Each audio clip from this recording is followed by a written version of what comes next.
Astrology simplified bye Chaure में आपका स्वागत है। आज हम जो चर्चा कर रहे हैं कि ज्योतिष शास्त्र के अनुसार शिक्षा का क्षेत्र व्यक्ति की कुंडली के ग्रहों और भावों से निर्धारित होता है, उसके बारे में हम चर्चा करेंगे।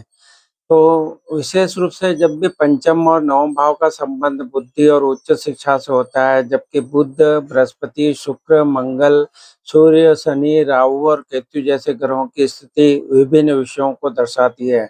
ज्योतिष के आधार पर अगर हम बात करें तो जो पंचम भाव है ये बुद्धि और शिक्षा का मुख्य भाव है, जो बौद्धिक स्तर और विषय समझने की योग्यता बताता है। नवम भाव जो रहता है वो उच्च शिक्षा और ज्ञान के लिए यह भाव महत्वपूर्ण होता है। ग्रहों का प्रभाव के बारे में बात करें, हम बात करेंगे बुध ग्रह की।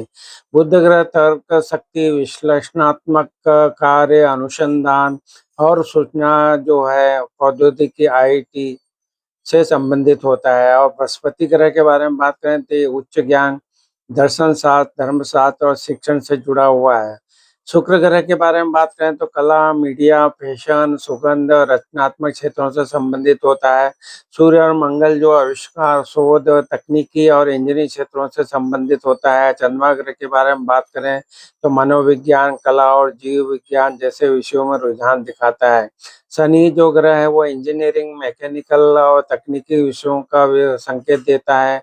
राहु ग्रह इंजीनियरिंग, मैकेनिकल और तकनीकी विषयों के साथ साथ आविष्कारक क्षेत्रों से भी जुड़ा हो सकता है। केतु के बारे में बात करें, भाषाएं सीखना, कोडिंग करना, शोध और दर्शन शास्त्र से संबंधित हो सकता है।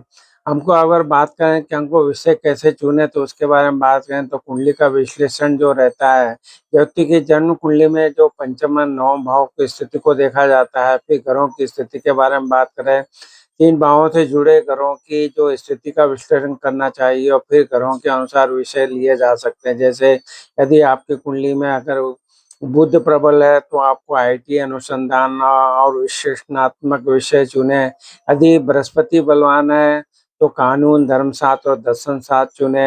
यदि शुक्र प्रबल है तो कला, मीडिया और फैशन जैसे रचनात्मक क्षेत्र से चुने। यदि सूर्य या मंगल प्रबल है तो इंजीनियरिंग या तकनीकी क्षेत्र चुनना चाहिए। आपको ज्योतिषी परामर्श के बारे में बात करें तो सही और विस्तृत जानकारी के लिए एक अनुभवी ज्योतिषी से सलाह लेना सबसे अच्छा होता है, क्योंकि वह ग्रहों की संयुक्त दृष्टि और दशाओं का गहन विश्लेषण करके आपको राय देता है। अब बात करें कि शिक्षा के लिए कौन सी कुंडली देखी जाती है तो ज्योतिष में उच्च शिक्षा के लिए 90 भाव को देखा जाता है। अब हम बात करेंगे कुंडली में पढ़ाई